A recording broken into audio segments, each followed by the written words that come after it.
The Reaven. Once upon a midnight dreary, while I pondered, weak and weary, over many a quaint and curious volume of forgotten lore, while I nodded, nearly napping, suddenly there came a tapping, as of someone gently rapping at my chamber door. "'Tis some visitor," I muttered, "tapping at my chamber door. Only this and nothing more." Ah, distinctly I remember it was in the bleak December, and each separate dying ember wrought its ghost upon the floor. Eagerly I wished the morrow. Vainly I had sought to borrow from my books surcease of sorrow. Sorrow for the lost Lenore, for the rare and radiant maiden whom the angels name Lenore, nameless here for evermore.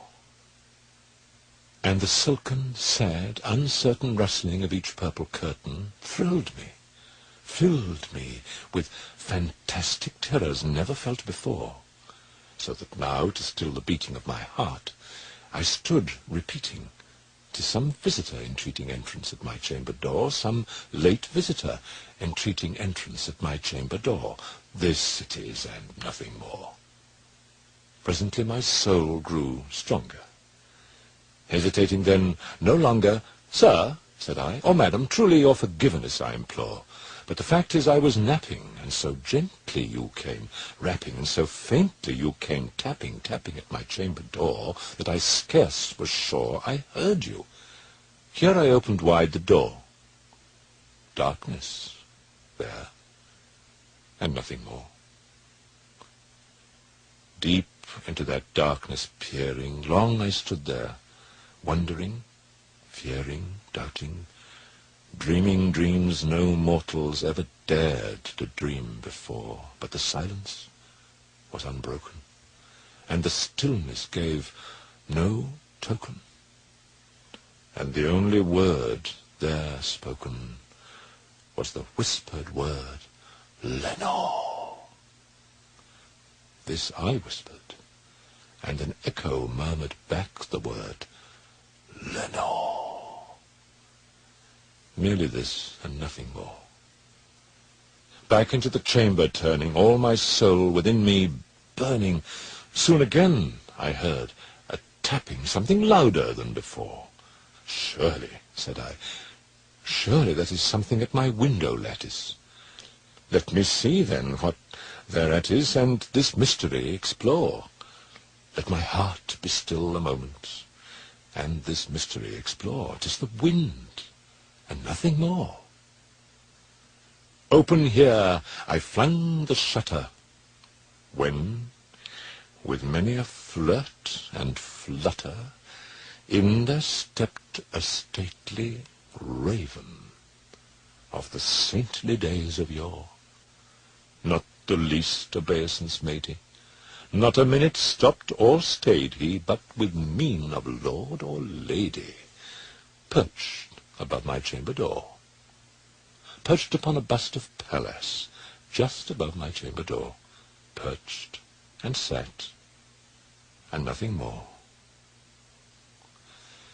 Then this ebony bird, beguiling my sad fancy into smiling, by the grave and stern decorum of the countenance it wore, "Though thy crest be shorn and shaven, thou," I said, "art sure no craven, ghastly, grim, and ancient raven, wandering from the nightly shore.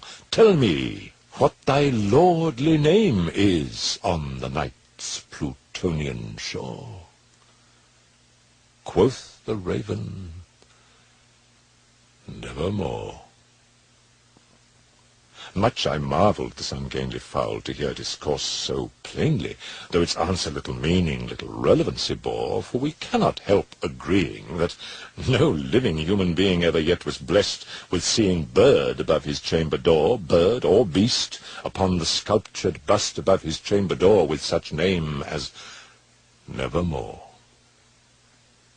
But the raven, sitting lonely on that placid bust, spoke only that one word, as if his soul, in that one word, he did outpour. Nothing farther then he uttered, not a feather then he fluttered, till I scarcely more than muttered, "Other friends have flown before. On the morrow he will leave me, as my hopes have flown before." Then the bird said, "Nevermore."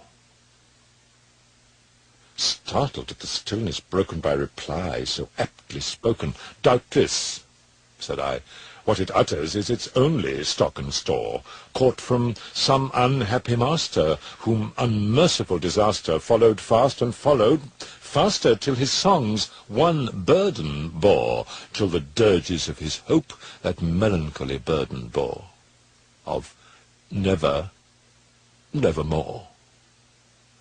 But the raven still beguiling all my sad soul into smiling, straight I wheeled a cushioned seat in front of bird and bust and door.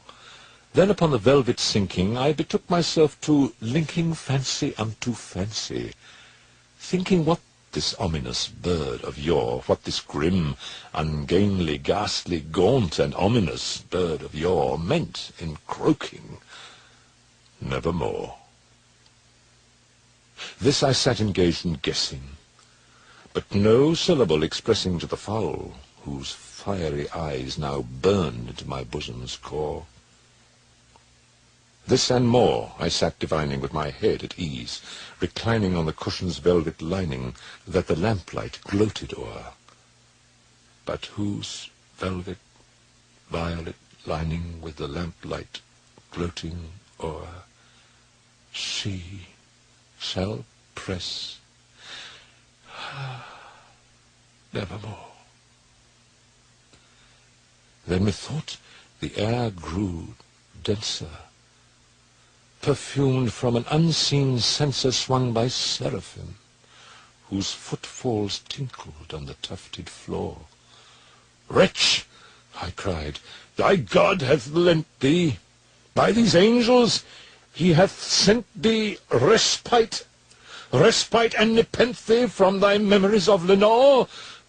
Quaff, oh quaff this kind nepenthe, and forget this lost Lenore." Quoth the raven, "Nevermore." "Prophet," said I, "thing of evil, prophet still, if bird or devil, whether tempter sent or whether tempest tossed thee here ashore, desolate yet all undaunted, on this desert land enchanted, on this home by horror haunted, tell me truly, I implore, is there balm in Gilead? Tell me, I implore." Quoth the raven, "Nevermore." "Prophet," said I, "thing of evil, prophet still, if bird or devil, by that heaven that bends above us, by that God we both adore, tell this soul with sorrow laden, if within the distant Aden it shall clasp a sainted maiden, whom the angels name Lenore, clasp a rare and radiant maiden, whom the angels name Lenore." Quoth the raven, "Nevermore." "Be that word our sign of parting, bird or fiend!"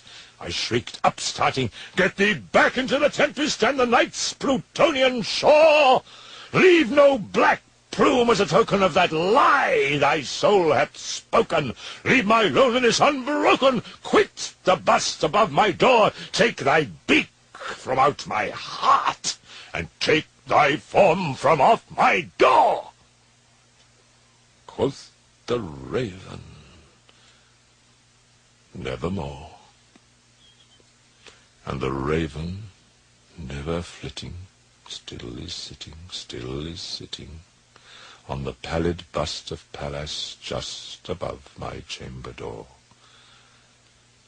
And his eyes have all the seeming of a demon's that is dreaming, and the lamplight o'er him streaming throws his shadow on the floor. And my soul from out that shadow that lies floating on the floor shall be lifted nevermore.